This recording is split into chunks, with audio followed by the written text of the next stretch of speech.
returned, they wanted to go get additional information, and they then dismissed the grand jury. And that isn't what was told to us. What was told to my office by Coakley's office was that the grand jury failed to indict. And my brother then engaged in a number of discussions about the information presented to the grand jury. Of critical importance, it seemed to us, was in the medical records. The medical professionals, the nurses and doctors, made repeated notes as to the child's reaction when she was being examined. She was blaming the uncle for doing this. She kept saying, "Uncle hurt me," no uncle, that sort of thing.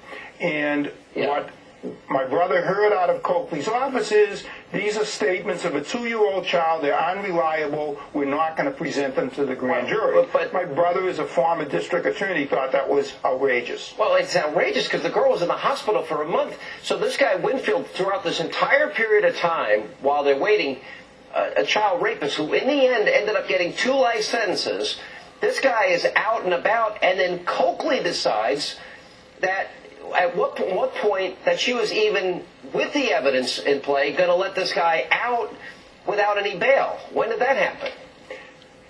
Well, that happened when he was subsequently indicted, but let me just back up 1/2 step. What happened after the May grand jury is that my brother then brought the mother in the local district court and filed the application he had said he was going to file some 6 months before. And in the course of that process, he presented the same package to the clerk and asked for a probable cause hearing and was instructed, why don't you bring this to Coakley's office? This is where that belongs. And his response was, she doesn't want to do anything. He was made to wait about an hour while the clerk's on the phone, and they said, we'll give you a date. The normal process is when you file an application for criminal complaint, you get a date in 5 to 7 days. His date was a month later.